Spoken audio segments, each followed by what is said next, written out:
Ciencia, artes, humanidades. Conversaciones en La Mayor, el espacio donde queremos conocer más sobre nuestros académicos y las investigaciones que realizan en los distintos centros de la Universidad Mayor. En esta edición vamos a conversar con el académico español Cristóbal Galván, quien pertenece al Centro GEMA, Genómica, Ecología y Medio Ambiente. Él es biólogo ambiental y doctor en Ciencias del Mar y ha desarrollado sus investigaciones en contaminación y particularmente sus efectos en ambientes extremos como la Antártica. Cristóbal, muy bienvenido a este espacio de conversaciones en La Mayor. No, gracias por invitarme, eso es lo primero, ¿no? Cristóbal, tus principales investigaciones las realizas en la Antártica. Has viajado varias veces también para monitorear la contaminación que llega. ¿Cuál es tu relación con el continente blanco? Todo esto yo creo que empezó con mi doctorado. Durante el doctorado en Barcelona, me acuerdo que mi proyecto de doctorado fue al Ártico. Fue el primero. Imagínate, recién licenciado, acabas tu carrera, aplicas a un proyecto de doctorado, que eran unas becas que había en España que se llamaban Formación de Personal Investigador, y que ligabas tu investigación a un proyecto ya previamente financiado de un investigador jefe. Y me acuerdo que a mí siempre me interesó el tema de la contaminación y de repente vi que el único proyecto era uno para estudiar cómo la contaminación llegaba al Ártico.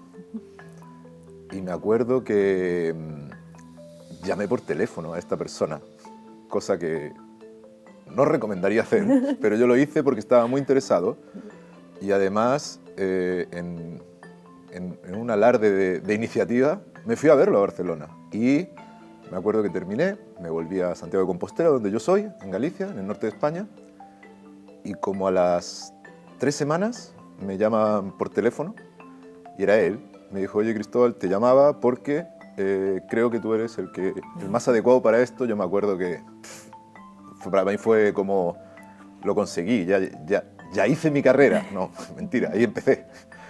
Y 20 días después estaba subiendo a un barco y yéndome al Ártico, sin tener ni idea de lo que iba a hacer. Pero bueno, se empieza así. Y cuando volví, me acuerdo que me dieron vacaciones. Correspondía, después de 35 días aislado en un barco. Y me dijo, bueno, dentro de 8 meses te vas a la Antártida. Y yo, ¿qué? Y ahí empezó.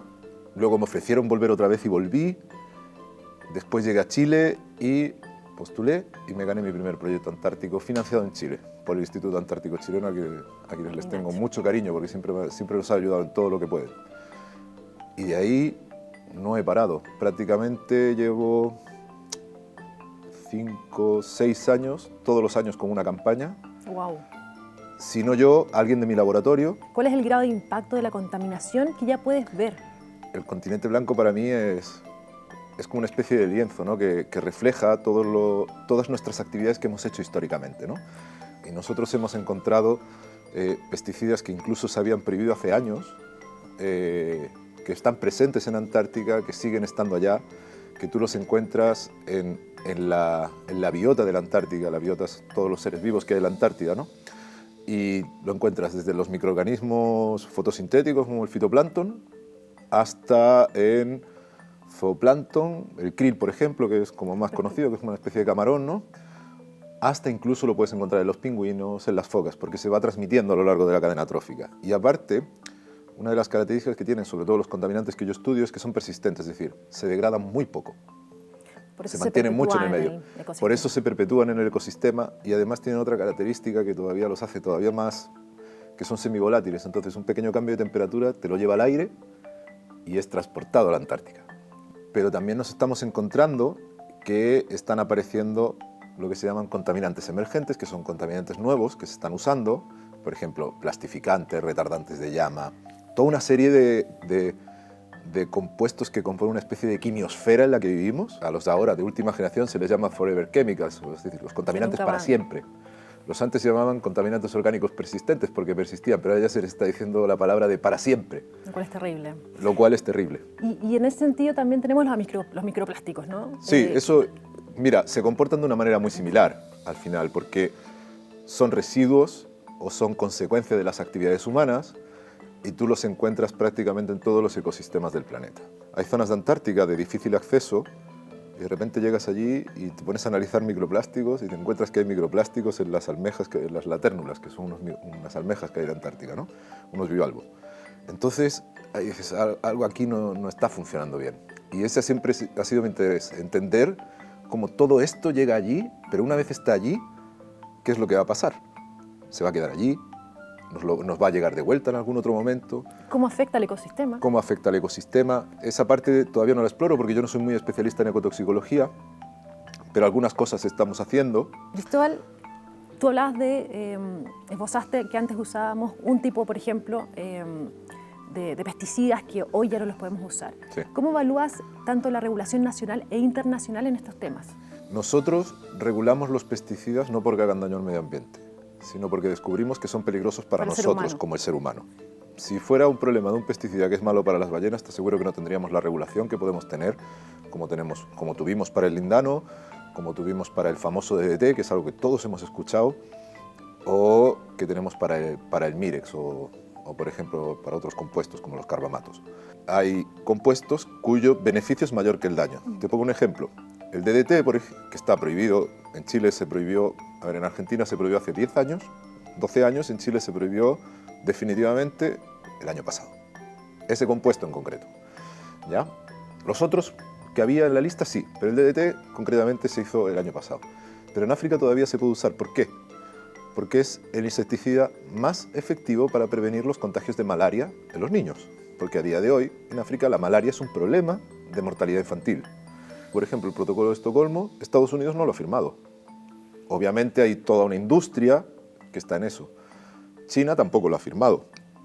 Ahora con los compuestos nuevos que están apareciendo, que se están incorporando a este protocolo de Estocolmo, que son los perfluorados, entonces ahí es donde uno se da cuenta de que muchas veces la regulación es importante, pero siempre tienes varias patas. Por un lado tienes la sociedad, tienes el tomador de decisiones, pero dentro de la sociedad está como la sociedad y las empresas, los corporativos.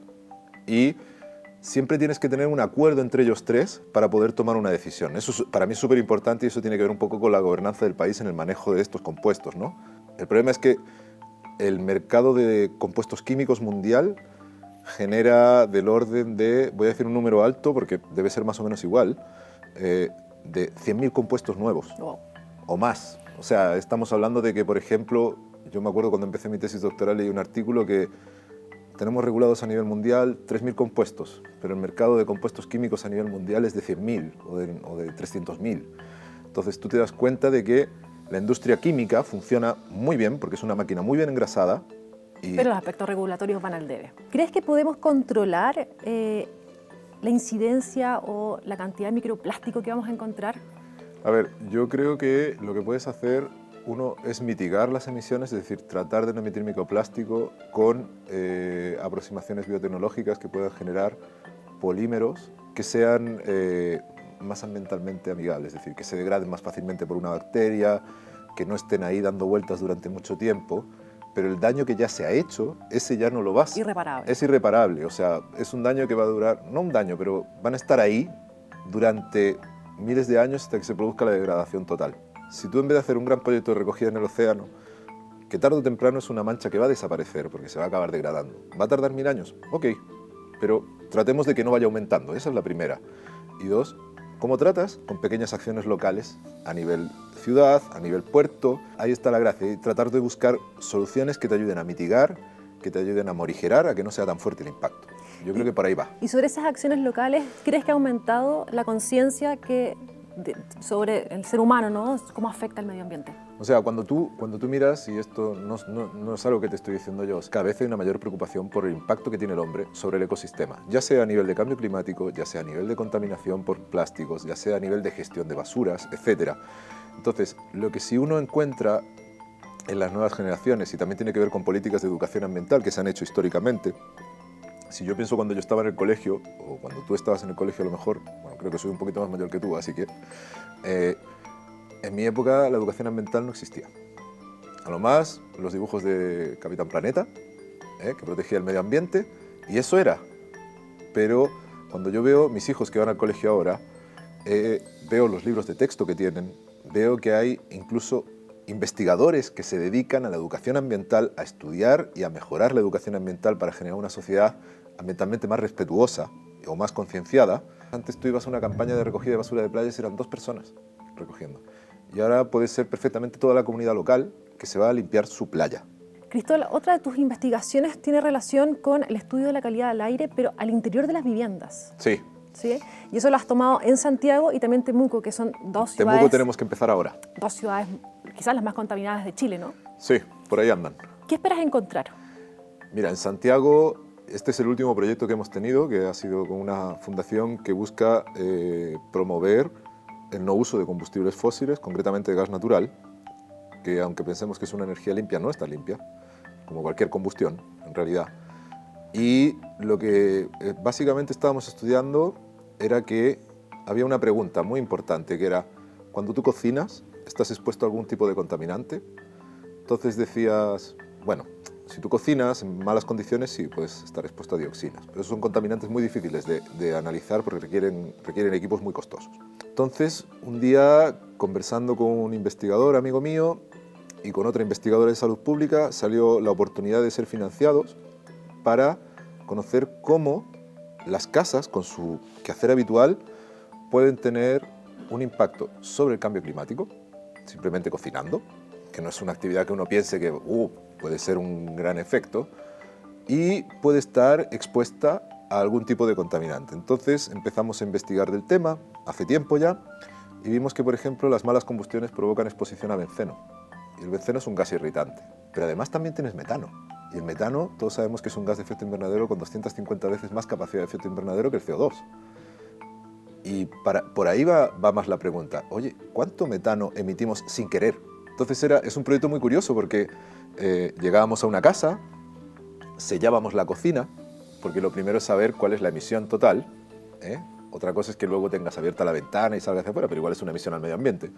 Pero lo que queríamos saber era cuánto se emitía. Entonces poníamos a cocer una olla, empezábamos a medir metano, medíamos gases NOx, que es NO y NO2, medíamos monóxido de carbono, dióxido de carbono, un poco para entender si se está haciendo bien la combustión. ¿Se emite metano durante la combustión o se quema todo el metano? Bueno, pues lo que vimos es que no se quema todo el metano.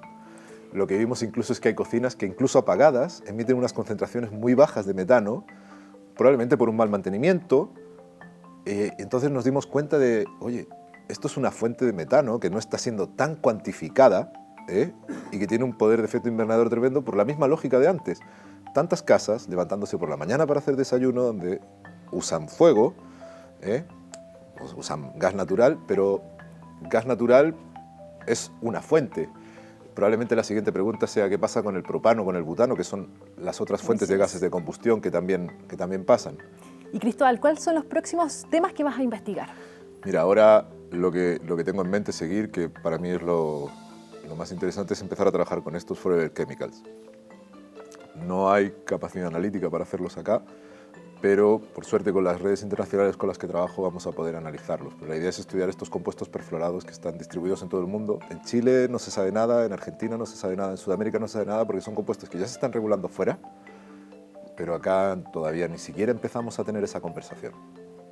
Y probablemente estamos expuestos como en otros países. Si hay algún estudio pionero que se ha hecho en Brasil que ya demuestra que la gente está expuesta a estos compuestos en su vida habitual porque están distribuidos por todo el mundo, o sea, y nadie entiende cómo han llegado. O sea, se entiende, pero nadie entiende cómo en tan poco tiempo desde que se usan están distribuidos, pero absolutamente por todos sitios. Cristóbal Galván, muchísimas gracias por acompañarme en este espacio de conversaciones en La Mayor. No, a ti por invitarme.